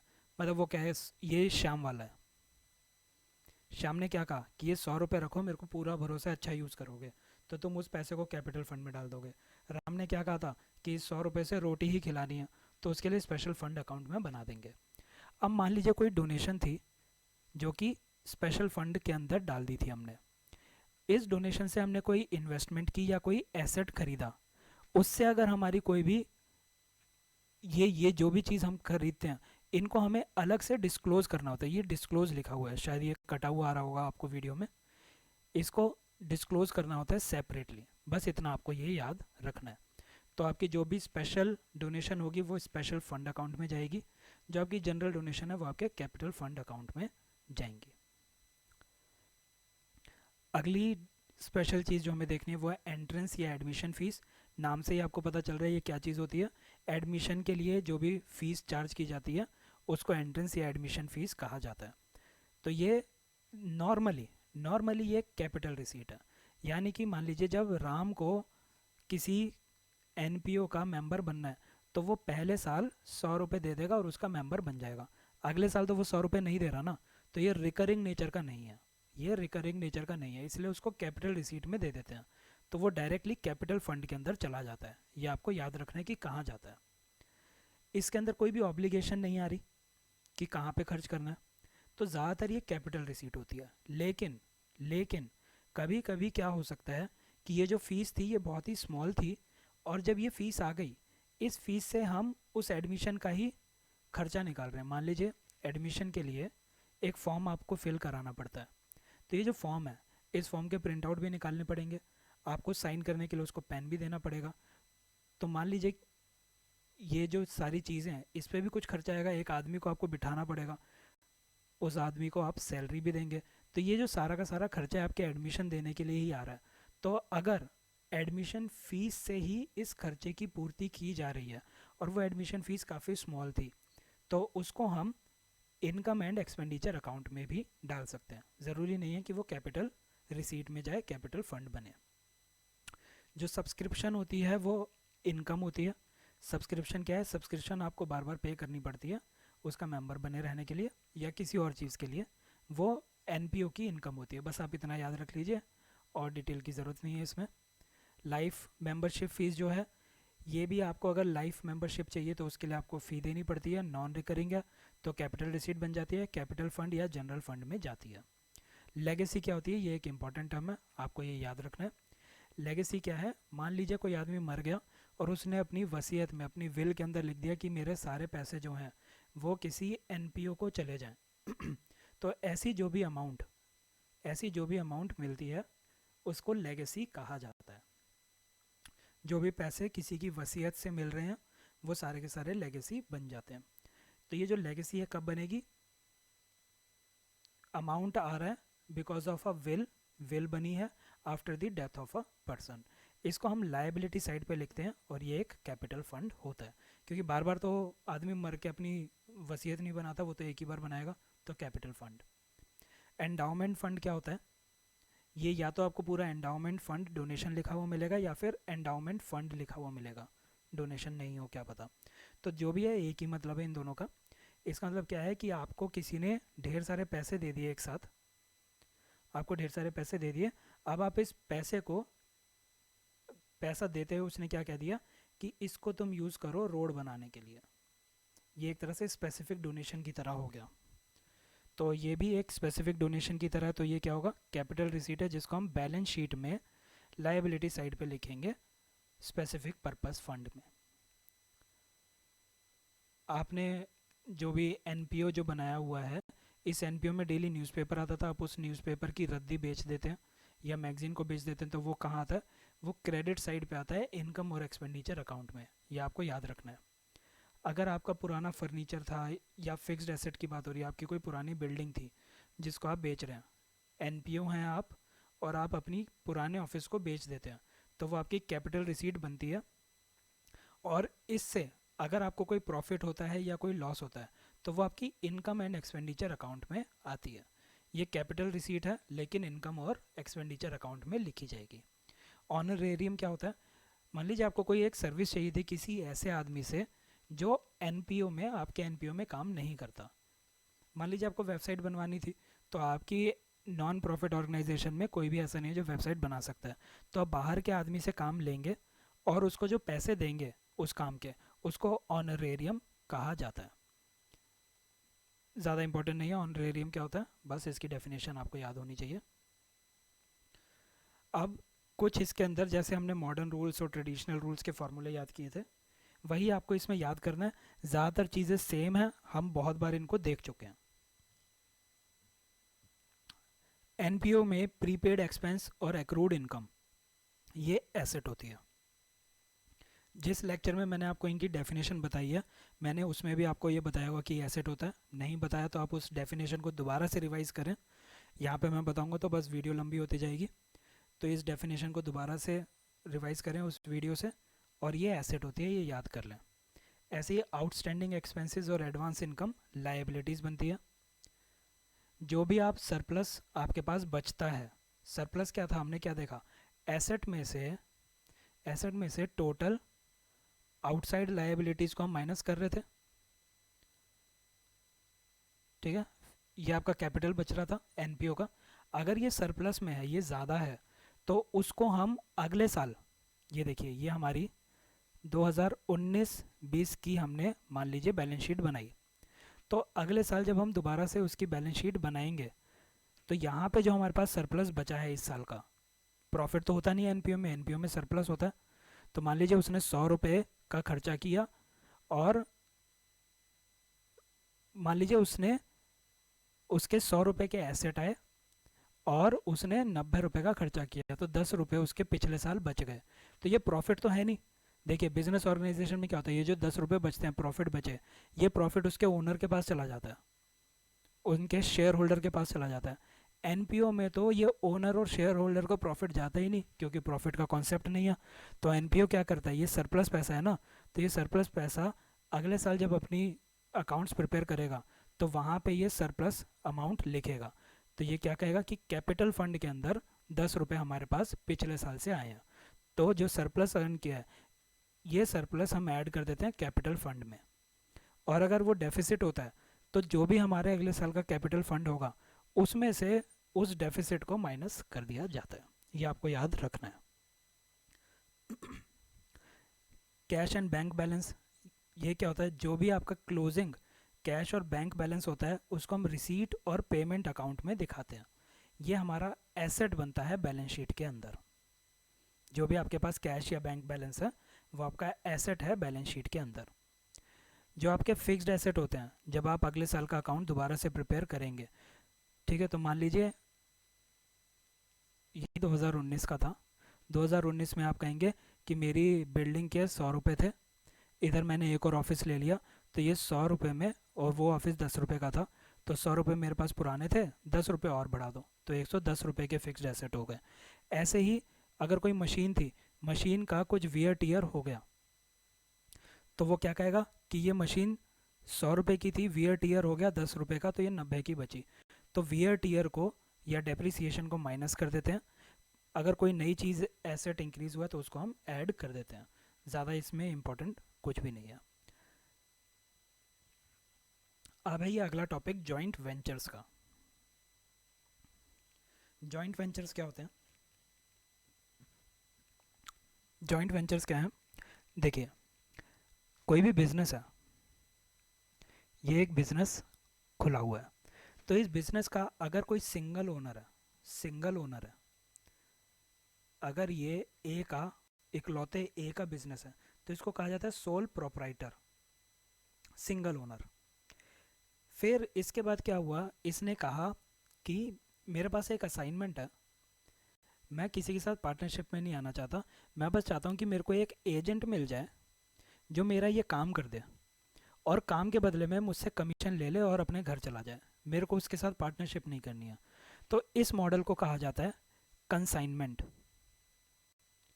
कंसाइनमेंट, ठीक है। एक तरीका क्या हो सकता है, ए कहता है कि मेरे पास 4 रुपये हैं, मुझे एक और साथी मिल जाए जिसके पास 6 रुपये हो, हम 10 रुपये में कुछ एक बिजनेस कर सकते हैं। ये जो बिजनेस है, मान लीजिए ए को बी मिल गया, उन्होंने 10 रुपये अपने जोड़ लिए और उन्होंने अपनी एक फर्म खड़ी कर ली, इसको कहा जाता है पार्टनरशिप। ये पार्टनरशिप होती है। लेकिन जॉइंट वेंचर क्या होता है? बाय द वे, ये सारी चीज़ें सोल प्रोप्राइटर, कंसाइनमेंट, पार्टनरशिप, ये हमें देखना है और मोस्ट प्रोबेबली अगले लेक्चर में, एक ही लेक्चर में इनको हम एक साथ ही निपटा देंगे, जैसे इस लेक्चर के अंदर हमने इतने सारे टॉपिक्स किए। तो अब हम देख रहे हैं जॉइंट वेंचर क्या होता है। जॉइंट वेंचर में क्या है, ए बी के साथ मिलता है और एक तरह की पार्टनरशिप बना देता है, लेकिन ये जो पार्टनरशिप है ये टेम्परेरी नेचर की है, टेम्परेरी नेचर की है। तो वो कब तक पार्टनर रहेंगे? वो कहेंगे कि देखो, ए कहता है मुझे गवर्नमेंट से रोड बनाने का कॉन्ट्रैक्ट मिला है, लेकिन मेरे पास ज़्यादा पैसे नहीं है। तो वो क्या कहता है, बी के पास जाता है, वो कहता है देख भाई, ये रोड बननी है रोहिणी से लेकर जनकपुरी तक, ठीक है, ये 2 जगहें हैं, इन दोनों के बीच में रोड बनानी है, मेरे पास 4 रुपये, तू अपने 4 रुपये ले आ, 8 रुपये में हम रोड बना देंगे, जैसी रोड बन जाएगी वैसी तू अपने रास्ते निकल, मैं अपने रास्ते निकल जाऊंगा, और बदले में हम जो भी प्रॉफिट होगा हम उस प्रॉफिट को शेयर कर लेंगे, आपस में बांट लेंगे। तो बी कहता है कि चल ठीक है, मुझे तो कोई कॉन्ट्रैक्ट मिला नहीं हुआ था, तो मेरे 4 रुपये वेस्ट हो रहे थे, तो मैं तेरे साथ जॉइंट वेंचर बना लेता हूँ। तो ये जॉइंट वेंचर क्या है, ये एक तरह की टेम्पररी पार्टनरशिप है। कब तक एग्जिस्ट करती है?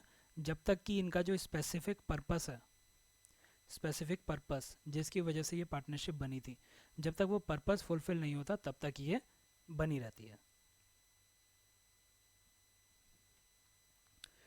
तो देखते हैं इसको दोबारा से। इसके सिर्फ आप नोट्स भी देख लेंगे, ये मोर देन इनफ होगा, इजी टॉपिक ही कहूँगा मैं इसको, पर इसमें से क्वेश्चन आएगा, पिछले साल भी आया, इस साल भी इसमें से क्वेश्चन आएगा। When some persons join hands, जब कुछ आदमी साथ में आते हैं, to carry out a specific job or a project, it is called as joint venture, ठीक है। तो ये और ये दोनों के दोनों साथ में आए, इनको कहा जाता है को वेंचर्स, को वेंचरर, ठीक है। ये दोनों साथ में आ रहे हैं, इनको कहा जाता है को वेंचरर। और ये आपस में क्या करते हैं, जो भी इनका प्रॉफिट होगा या लॉस होगा, दोनों ही चीज़ें, चाहे प्रॉफिट हो चाहे लॉस हो, ये आपस में शेयर करते हैं उनको। तो ये एक तरह की पार्टनरशिप है for a short period of time. Short period क्या है? स्पेसिफिक पर्पस, जब जब तक उनका स्पेसिफिक पर्पस पूरा नहीं हो जाता तब तक वो पार्टनर हैं। जॉइंट वेंचर्स के अब फीचर्स देखते हैं कि जॉइंट वेंचर्स के फीचर्स क्या होते हैं। फीचर्स ये 2 और मोर पर्सन्स मिलकर बनाते हैं इसको। किसी एक पर्टिकुलर वेंचर या प्रोजेक्ट को एग्जीक्यूट करने के लिए साथ में आए होते हैं। इसमें कोई भी एक स्पेसिफिक फर्म नहीं बनाते। जैसे पार्टनरशिप में क्या हो रहा था, ए और बी है और उन्होंने एक फर्म बना ली, ए बी फर्म, और इस फर्म से वो काम कर रहे हैं। जब भी पार्टनरशिप होती है, पार्टनरशिप की बात कर रहा हूँ मैं, इसमें अब ए और बी जो हैं जिन्होंने अपनी एक फर्म बना ली है, ये कोई और काम नहीं कर सकते, ये दोनों साथ में ही काम करेंगे। ऐसा नहीं है कि ए और बी ने अपनी फर्म बना ली, ए कह रहा है कि मैं इस फर्म के लिए भी काम कर रहा हूँ और मैं बगल में अपना बिजनेस भी करता रहूँ, ये और बी कहे कि हाँ तू अपना करता रहा मैं अपना करता रहता हूँ और हम दोनों साथ में भी करते रहेंगे। ऐसा नहीं होगा।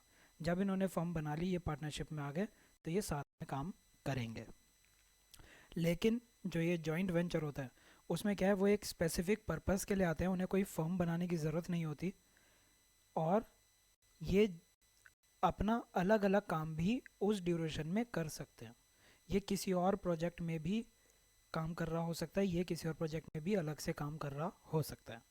ये टेम्परेरी नेचर की होती है, ऑटोमेटिकली टर्मिनेट हो जाती है। कब? जब ये वेंचर कंप्लीट हो जाता है। जैसी वो रोड बन गई वैसी वो टर्मिनेट हो जाएगी। ये जो है अपने प्रॉफिट और लॉस दोनों को शेयर करते हैं। कैसे शेयर करेंगे? जिस भी रेशियो में वो एग्री करेंगे। जब वो अपनी जॉइंट वेंचर बनाएंगे तभी डिसाइड कर लेंगे कि किस रेशियो में हम अपना प्रॉफिट और लॉस शेयर किया करेंगे। अगर ऐसा कोई एग्रीमेंट नहीं करते हैं वो पहले से, तो उस केस में शेयर और उस केस में प्रॉफिट और लॉस बराबर शेयर करेंगे वो।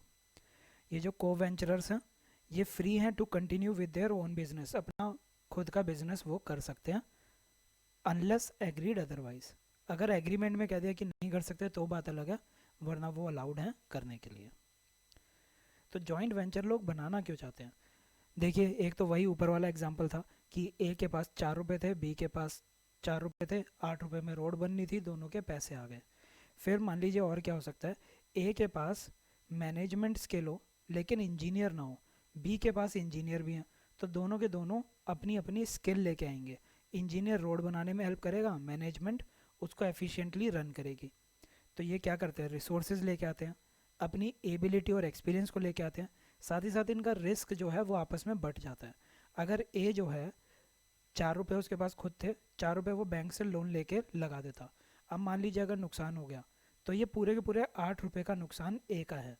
लेकिन जब उसने बी को अपना जेवी में जॉइंट वेंचर में इंक्लूड कर लिया तो अब वो लॉस भी शेयर करेगा बी के साथ। तो अब अगर ए को नुकसान होगा तो 4 रुपये का ही होगा। अब अकाउंट्स के अंदर हम जेवी को कैसे ट्रीट करते हैं, तो इसके अंदर अगर मोटा मोटा देखा जाए तो ये अकाउंट्स दो तरह से बना सकते हैं। या तो सेपरेट सेपरेट बुक्स बना लें या फिर सेपरेट बुक ना बनाएं। तो अब देखते हैं कैसे होता है। अगर सेपरेट सेट ऑफ बुक्स बना लेते हैं, सेपरेट सेट ऑफ बुक यानी कि ए और बी साथ में आए, इन्होंने अपना एक जॉइंट वेंचर बनाया। अब वो क्या कह देते हैं कि हम इस जॉइंट वेंचर की एक सेपरेट बुक बनाएंगे, इस जॉइंट वेंचर की एक सेपरेट बुक बनेगी। इस सेपरेट बुक के अंदर 3 अकाउंट खुलेंगे। 3 अकाउंट कौन से होते हैं? एक तो जॉइंट वेंचर का बैंक अकाउंट खुलेगा, तो बैंक के साथ जो ट्रांजैक्शन है वो इसमें नोट होती जाएंगी। दूसरा, जॉइंट वेंचर का खुद का अकाउंट खुलेगा, यानी कि जॉइंट वेंचर अगर परचेज करेगा, अगर वो परचेज करेगा सेल करेगा तो जॉइंट वेंचर के अकाउंट में ही जाएगा वो। और तीसरा क्या आएगा? तीसरा ए का पर्सनल अकाउंट और बी का पर्सनल अकाउंट। तो ये 3 अकाउंट्स खुलेंगे, ये पर्सनल अकाउंट और ये बैंक अकाउंट जॉइंट वेंचर का और ये जॉइंट वेंचर का खुद का अकाउंट। ठीक है, ये देखिए, ये कन्वीनियंस के लिए किया जाता है कि सेपरेट सेट ऑफ बुक्स बना दी जाती हैं जॉइंट वेंचर की, तो उसके अंदर एक जॉइंट बैंक अकाउंट बनेगा, जॉइंट वेंचर का बनेगा और पर्सनल अकाउंट बनेंगे ऑफ ऑल द को वेंचरर्स। ठीक है, ये independent set of book of accounts बनते हैं। दूसरा तरीका क्या हो सकता है कि एक को वेंचरर, मान लीजिए ए या बी, ये दो आदमियों ने मिलकर बनाया है, तो ये आपस में डिसाइड कर लेंगे कि कोई एक, मान लीजिए इस केस में बी डिसाइड हो गया, तो ये जो बी है, बी अकाउंट्स मेंटेन करेगा जॉइंट वेंचर के।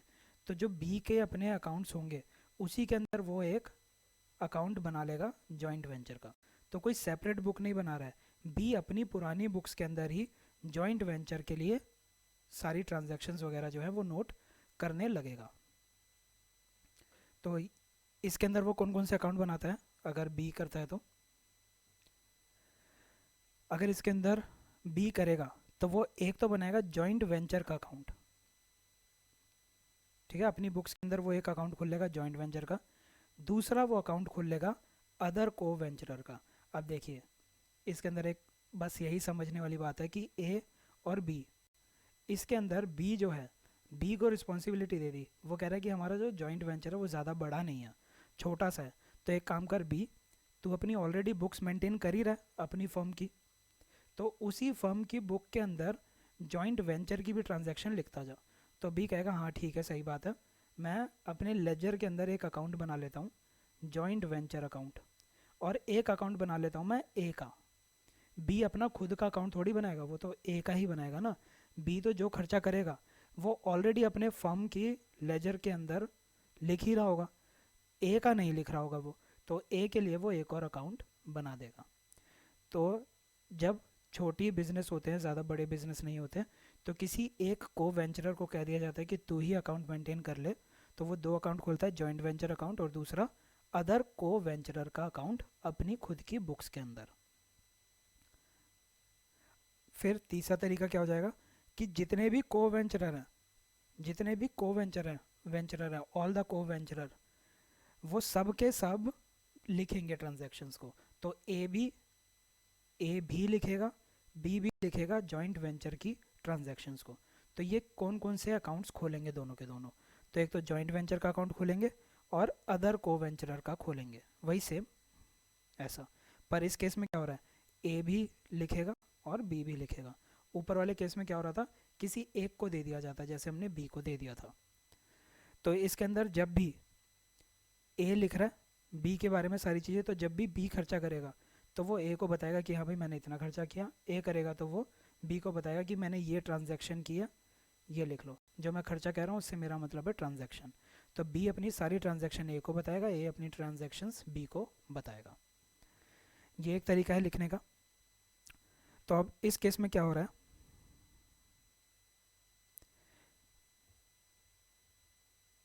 देखिए जब भी ऐसा होता है कि जब भी ऐसा होता है कि ए एक तो जॉइंट वेंचर के अकाउंट्स लिख रहा है और दूसरे अदर के लिख रहा है, ठीक है, लेकिन कभी कभी क्या हो सकता है कि जो को वेंचरर है वो सिर्फ उन ट्रांजैक्शंस को लिख रहा है जो उससे खुद से रिलेटेड है।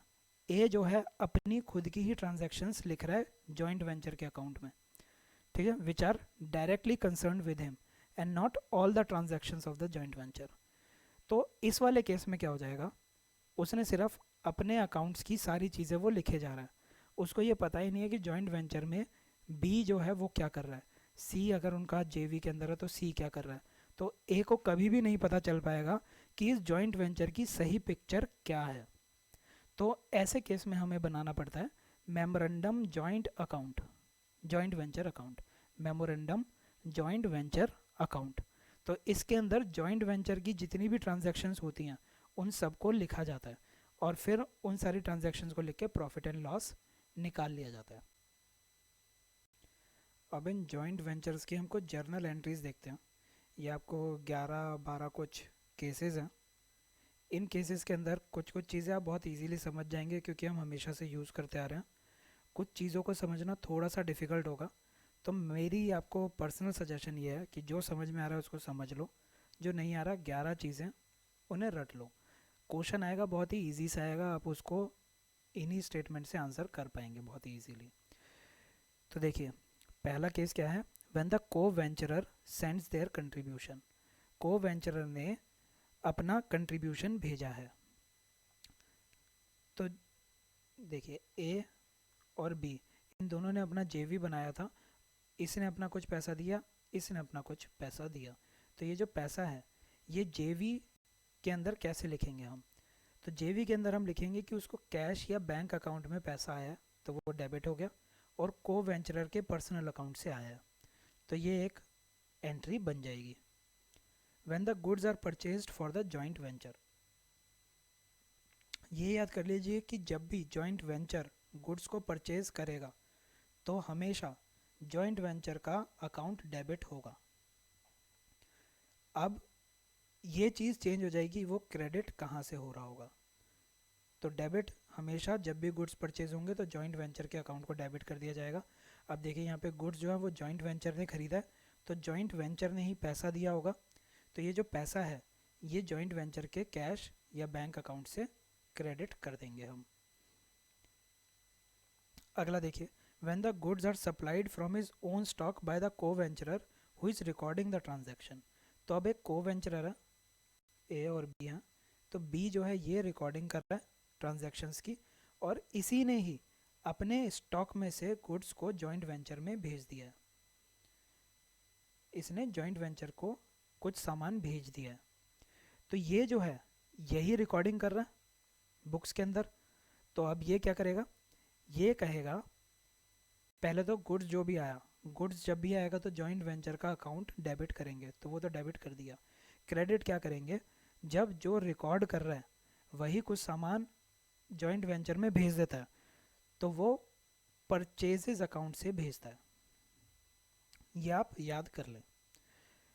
चौथा केस क्या है, when the goods are supplied by other co venturer. Goods आ रहे हैं, गुड्स आ रहे हैं तो जॉइंट वेंचर के अकाउंट को डेबिट कर दिया। अदर को वेंचरर है ना, तो अदर को वेंचरर जब भी ऐसा लिखा आ जाए, जहाँ पे भी ये लिखा आ जाए अदर को वेंचरर, तो ज़्यादातर केसेस में को वेंचरर के पर्सनल अकाउंट को क्रेडिट किया जाएगा। जब भी गुड्स खरीदे जाएंगे जॉइंट वेंचर के तो वो जॉइंट वेंचर अकाउंट में डेबिट होंगे। अगर अदर को वेंचरर लिखा हुआ है ज़्यादातर तो वो को वेंचरर्स पर्सनल अकाउंट ही होगा। ठीक है। फिफ्थ केस क्या है, when some expenditure is incurred on account of joint venture.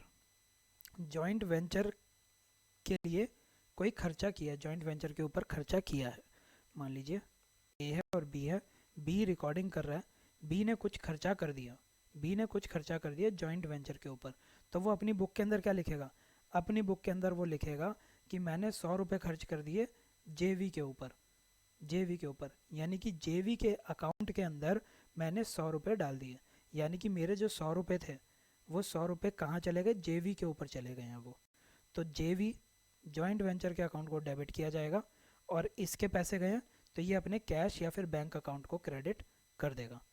अब देखिए, अगर सेम खर्चा जो है वो ये करने की बजाय ये कर रहा होता तो ये रिकॉर्डिंग करेगा, तो ये रिकॉर्डिंग क्या करेगा, ये रिकॉर्डिंग करेगा कि पैसे गए तो जेवी के अकाउंट में, ही हैं, लेकिन कहाँ से गए हैं, मुझसे नहीं गए, को वेंचरर के पर्सनल अकाउंट से गए हैं। जो मैंने कहा ना, जब भी अदर आ जाएगा तो यही ज़्यादातर केसेस में आपको मिलेगा।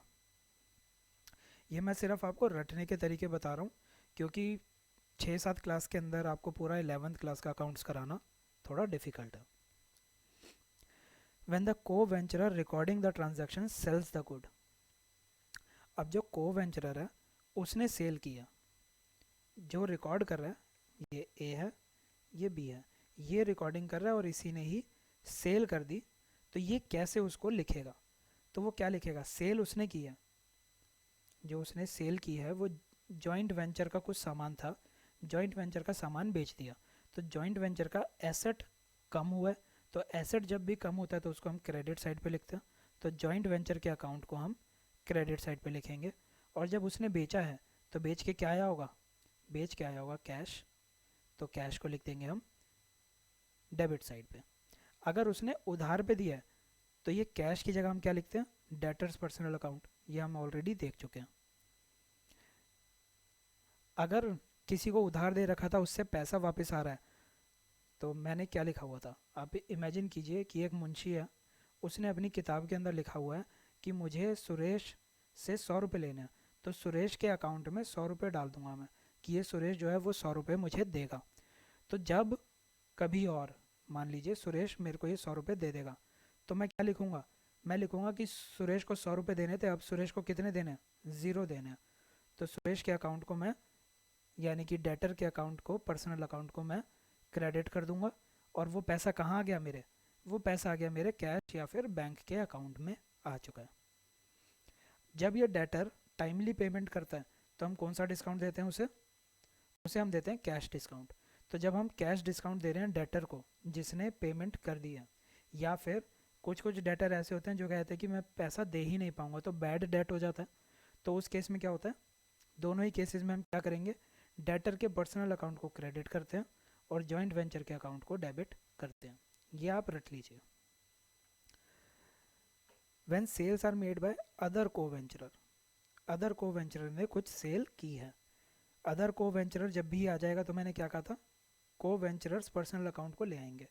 तो जब, अब यहाँ पे ये डेबिट साइड पे क्यों आया, क्योंकि मान लीजिए अदर को वेंचरर ने कुछ सेल की तो जेवी का स्टॉक कम हो गया और उससे जो कैश आया वो अदर को वेंचरर के पास आ गया। तो जेवी के अकाउंट को हम क्रेडिट कर देंगे और अदर को वेंचर के पर्सनल अकाउंट को डेबिट कर दिया जाएगा। फिर when some cash bill receivable are received from other co venturer on account of sales made by them. अब ये बिल्स रिसीवेबल आ गए अदर को वेंचरर के। बिल्स रिसीवेबल हम ऑलरेडी देख चुके हैं। तो देखिए अदर को वेंचरर के बिहाफ पे है बिल्स रिसीवेबल, तो ये आपको बिल मिले हैं, ये सारी चीज़ें आपकी इंक्रीज हुई हैं। या तो आपको कैश मिला होगा तो उससे आपका कैश या बैंक अकाउंट इंक्रीज हो जाएगा तो वो डेबिट करेंगे हम, या फिर आपको बिल रिसीवेबल आ गया तो बिल रिसीवेबल को भी हम डेबिट साइड पे लिखते हैं तो वो लिख देंगे। और किसकी वजह से है, को वेंचरर के पर्सनल अकाउंट की वजह से वो आया है। इस केस के अंदर जो को वेंचरर है रिकॉर्ड कर रहा है उसको कुछ कमीशन या सैलरी मिलनी है। तो इस वाले केस में, या फिर आप सिर्फ इतना याद कर लीजिए कि जब भी कमीशन या सैलरी आ जाएगा तो जॉइंट वेंचर के अकाउंट को डेबिट करेंगे, कमीशन और सैलरी अकाउंट को क्रेडिट किया जाएगा। अनसोल्ड स्टॉक है जॉइंट वेंचर का, उसको टेक ओवर कर लिया है किसी को वेंचरर ने जो कि रिकॉर्ड कर रहा था ट्रांजैक्शंस को। को वेंचरर जो रिकॉर्ड कर रहा है उसने अनसोल्ड स्टॉक ले लिया है। तो अनसोल्ड स्टॉक अगर उसने लिया है तो इसको हम कह सकते हैं कि वो परचेज कर रहा है, तो वो अपने परचेज अकाउंट को डेबिट करेगा क्योंकि उसके परचेज अकाउंट के अंदर इंक्रीज हो रहा है स्टॉक। तो जब भी एसेट इंक्रीज होता है तो वो डेबिट साइड पे आ जाएगा, तो परचेज अकाउंट उसका डेबिट होगा और जॉइंट वेंचर के अकाउंट को हम क्रेडिट कर देंगे। अब यहीं पे ही अगर ये जो अनसोल्ड स्टॉक है उसको टेक ओवर कर ले अदर को वेंचरर, यानी कि ए और बी है, रिकॉर्ड ये कर रहा है लेकिन ये टेक ओवर कर ले, तो देखिए सामान जाएगा तो को वेंचरर के अकाउंट से तो उसको क्रेडिट कर दिया, सॉरी जॉइंट वेंचर के अकाउंट से तो उसको क्रेडिट कर दिया, और सामान अब जा कहाँ रहा है, को वेंचरर के पर्सनल अकाउंट पे जा रहा है, तो यहाँ पे को वेंचरर का पर्सनल अकाउंट आ जाएगा। जैसे मैं ऑलरेडी बता चुका हूँ ज़्यादातर जगह हैं जहाँ पे अदर को वेंचरर आ जाएगा तो वहाँ पे को वेंचरर्स पर्सनल अकाउंट लिख देंगे हम। ठीक है, अब देखिए जब सारी चीज़ें हो गई अब हम देख रहे हैं जॉइंट वेंचर को प्रॉफिट हुआ, लॉस हुआ या क्या चीज़ हुई। तो उस केस में हम क्या लिखेंगे, अगर प्रॉफिट होता है, अगर प्रॉफिट होता है तो जॉइंट वेंचर के अकाउंट को डेबिट किया जाता है और जो रिकॉर्ड कर रहा है वो क्या करेगा, अपने प्रॉफिट और लॉस अकाउंट के अंदर अपने खुद के शेयर लिखेगा और को वेंचरर के पर्सनल अकाउंट के अंदर उसके शेयर लिखेगा, उसका शेयर लिखेगा। देखिए जॉइंट वेंचर बना था, दो लोगों ने मिलके बनाया, दो लोगों ने मिलके बनाया, तो जो प्रॉफिट होगा ये दोनों आपस में बांटेंगे उस प्रॉफिट को, तो जो भी प्रॉफिट हो रहा है वो तो जॉइंट वेंचर के पास चला जाएगा। फिर इसका जो शेयर है वो मिलना है, इसका शेयर है वो मिलना है, तो इन तीनों चीज़ों को रिकॉर्ड किया जाएगा। तो कैसे रिकॉर्ड करते हैं प्रॉफिट को, जॉइंट वेंचर के अकाउंट को, मान लीजिए ये रिकॉर्ड कर रहा है तो ये अपनी बुक्स के अंदर जॉइंट वेंचर के खाते को डेबिट कर देगा, जॉइंट वेंचर का जो भी अकाउंट होगा उसको डेबिट कर देगा, और क्या क्रेडिट करेगा, अपना खुद का प्रॉफिट एंड लॉस अकाउंट और को वेंचरर का पर्सनल अकाउंट, इन दोनों को ही करना पड़ेगा। अगर लॉस होता है तो उस केस में क्या हो जाएगा, लॉस होगा तो उस केस में वो अपने प्रॉफिट और लॉस अकाउंट को डेबिट करेगा, को वेंचरर के प्रॉफिट और लॉस अकाउंट को डेबिट करेगा और जॉइंट वेंचर के अकाउंट को क्रेडिट करेगा। ये आपको ध्यान रखना है कि प्रॉफिट के केस में जॉइंट वेंचर डेबिट हो रहा है, लॉस के केस में जो दोनों के दोनों जॉइंट वेंचर में इन्वॉल्व थे वहाँ पे डेबिट होता है। जब अकाउंट क्लोज हो रहा है उस टाइम पे अगर कोई अमाउंट ड्यू है टू अदर को वेंचरर, तो उस केस के अंदर क्या एंट्री आती है, उस केस के अंदर अमाउंट ड्यू है टू अदर को वेंचरर, तो जब भी अदर को वेंचरर आ जाता है तो हम अदर को वेंचरर के पर्सनल अकाउंट को लिख देते हैं। यहाँ पे डेबिट हो रही है वो, ये तो एकदम क्लियरली पता चल रहा है, और कैश और बैंक अकाउंट को हम क्रेडिट कर देते हैं। ये आपको जो 14 केसेस हैं, जितने आपको समझ में आ जाएं उनको समझ लीजिए, जो समझ में ना आए उनको रट लीजिए। 6-7 क्लासेस के अंदर बहुत ज़्यादा इसको डिटेल में बताना या एकदम अच्छी अंडरस्टैंडिंग डेवलप कराना थोड़ा मुश्किल है, पर इन्हें अगर आप रट लेंगे या समझ सकते हैं तो समझ लेंगे, तो आप बड़े इजीली इनके क्वेश्चंस को आंसर कर सकते हैं। तो वीडियो को लाइक कर दें और चैनल को सब्सक्राइब कर लें। जो भी डाउट है आप कमेंट सेक्शन में पूछ सकते हैं।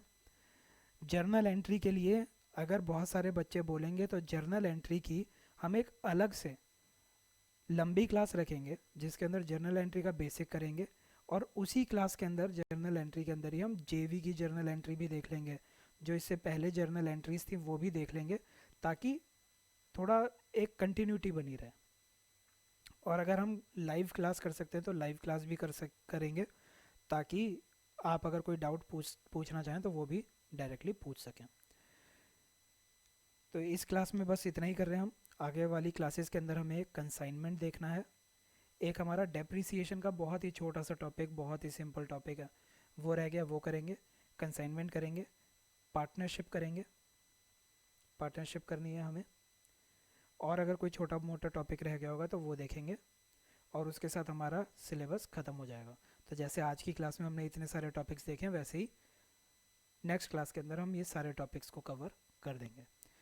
वीडियो को लाइक करना ना भूलें, चैनल को सब्सक्राइब करें, एंड थैंक यू।